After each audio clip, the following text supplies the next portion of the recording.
आसान कारोबार स्कीम जिसने लोगों की जिंदगी आसान बनानी थी, बड़ा बेहतरीन प्रोजेक्ट था। लेकिन बैंक की गफलत की वजह से तकरीबन 2200 लोगों को रकम ट्रांसफर होगी। लोगों को मुख्तलिफ कैटेगरीज में जो कर्जे थे वो मिलने थे कारोबार के लिए। पंजाब बैंक ये तस्लीम करता है कि उनके सिस्टम में एक ग्लिच आया। ग्लिच मतलब एक खामी आई उनके सिस्टम में, जिसकी वजह से लोगों को उनकी मुकर्ररा हद से ज्यादा जो रकम थी वो ट्रांसफर हो गई। ग्लिच का लोगों को भी पता चला और वो लोग मतलब फ्रॉडिये हैकर से भाईजान ने आसान कारोबार कार्ड लग के दो इंदा टॉप अप करवाने इंदा लोडर है गया मेरे को। इसका जो मजमुई हुजम है वो अरबों में जो है वो बताया जा रहा है।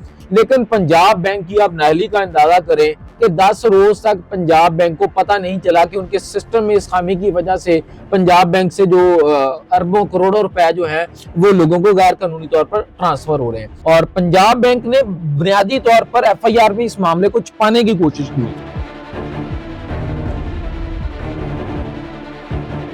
डेली सोशल पाकिस्तान में खुशामदीद। मैं हूं इमरान अली खान।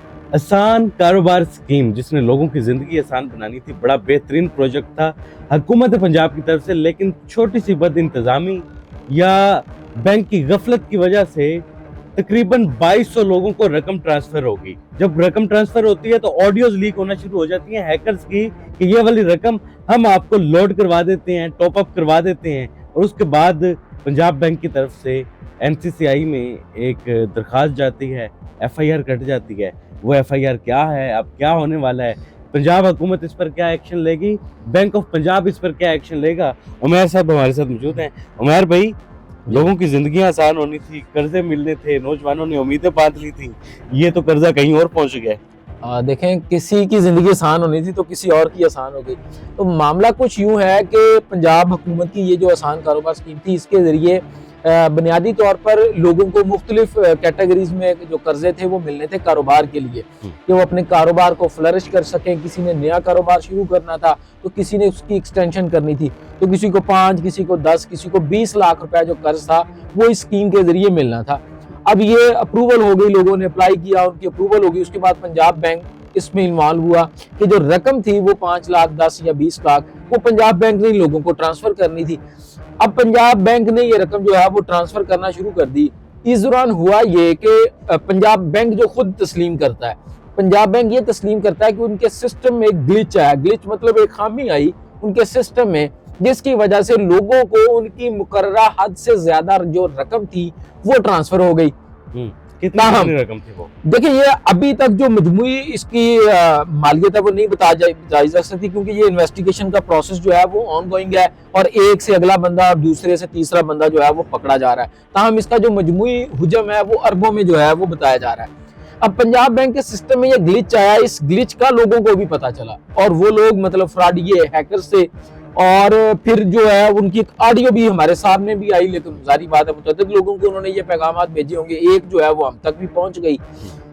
उन्होंने फिर लोगों को कहा कि जी ये जो ग्रीन कार्ड है ना, क्योंकि ये रकम निकलवाने के लिए उन लोगों को ग्रीन कार्ड भी जो है वो हुकूमत की जानिब से या पंजाब बैंक की जानिब से दिया गया था।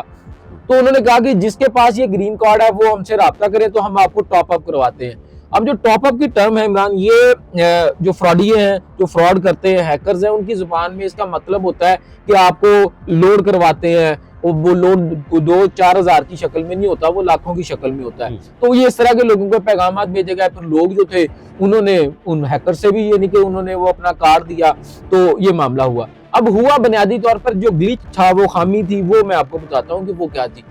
वो हुआ यूं कि अगर मैंने फर्ज करते हैं आपको समझाने के लिए कि मैंने 5 लाख कर्ज अप्लाई किया, मेरा 5 लाख अप्रूव हो गया, तो मुझे 5 लाख ही आना था और मैंने वो निकलवा लेना था। अब सिस्टम में खराबी की वजह से वो 5 लाख एक दफा आया, जब मैंने निकलवाया तो वो 5 लाख के साथ मजीद जो है वो 10 लाख जो है ना वो और मेरे अकाउंट में आ गया। उस बंदे ने निकलवा लिया।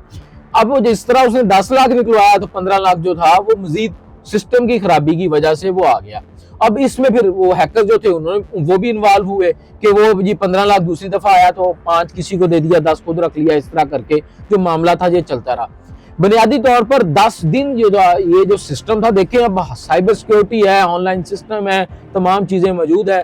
लेकिन पंजाब बैंक की आप नाअहली का अंदाजा करें कि 10 रोज तक पंजाब बैंक को पता नहीं चला कि उनके सिस्टम में इस खामी की वजह से पंजाब बैंक से जो अरबों करोड़ों रुपए जो है वो लोगों को गैर कानूनी तौर पर ट्रांसफर हो रहे हैं। 10 रोज ये जो फ्रॉड था वो चलता रहा, जिसके बाद पंजाब बैंक को इसका पता चला कि उनके सिस्टम में ये खामियां आई है। उसके बाद फिर उन्होंने उस खामी पर काबू पाने की कोशिश की और साथ ही जो NCCI national cyber crime and investigation agency है उनसे राब्ता किया, उनको दरखास्त दी। अंसर रामी ये ऑफिसर है, फील्ड कलेक्शन ऑफिसर है पंजाब बैंक के, उन्होंने ये दरखास्त दी और इस दरखास्त पर जो इब्तदाई तौर पर मुकदमा है वो सिर्फ 24 लोगों पर दर्ज हुआ था, जिसमें मर्द भी हैं, खवातीन भी हैं और ये मुख्तलिफ अजला से इनका तल्लक है। पंजाब के डेरा गाजी खान, बावल नगर और चनियोट, ये वो मुख्तलिफ अजला हैं पंजाब के। बेशतर अजला के जो लोग हैं वो इस फ्रॉड में या कह लें बाद इंतजामी में वो शामिल थे। ये 24 लोगों पर मुकदमा जो है वो इब्तदाई तौर पर दर्ज हुआ। जिन्होंने बैंक को हैक करने की कोशिश की? नहीं, ये वो लोग थे जिन्होंने उस जो बैंक में ग्लिच आया था, बैंक की खामी थी, बैंक में का जो मसला आया था उसका उन्होंने नेगेटिव यूज किया, बजाय इसके कि वो खुद रिपोर्ट करते कि जी हमारे अकाउंट में ये पैसे कहां से आ रहे हैं, तो लोगों ने वो कैश है वो निकलवा के उसका इस्तेमाल करना शुरू कर दिया।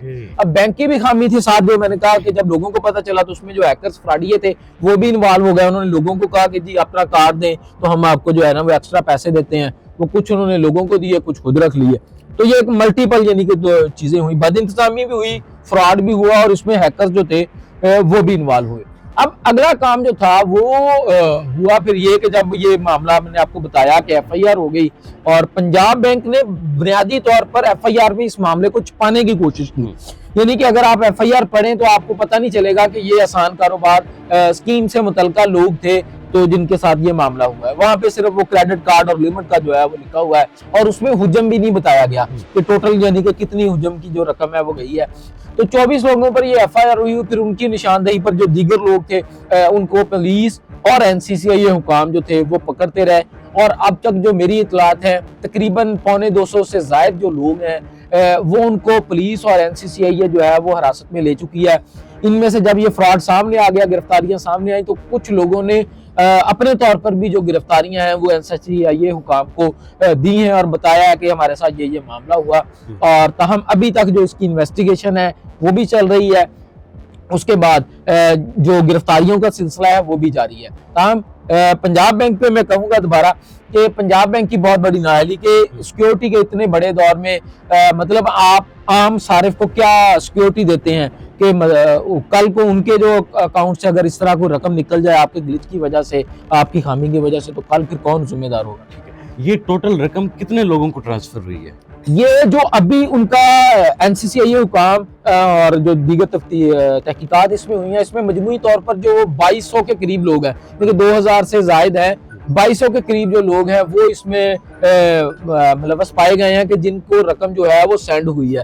तो इस तरह मुख्तलिफ लोगों को अब वो फिर NCCI हुकाम जो है वो पकड़ रहे हैं, ट्रेस कर रहे हैं। हर DPO को जो कि ज़िले का पुलिस अफसर होता है उसको ये हदायत दी गई है आला हुकाम की जानिब से कि आपने इन लोगों को उठाना है, क्योंकि NCCI हुकाम के पास वो इतनी फोर्स जो है वो नहीं होती। तो पुलिस के जरिए ये गिरफ्तारियां हो रही हैं और 2200 लोग जो हैं वो इब्तदाई तौर पर जो अब तक की तहकीकात हैं इसमें मुलव्वस जो है वो पाए गए हैं। ठीक है, बिल्कुल भी एक सिक्योरिटी का एरर था। सिक्योरिटी का एरर होने की वजह से बैंक से अरबों रुपए निकल गए, अरबों रुपए वो फ्रॉडियों के हाथे चढ़ गए।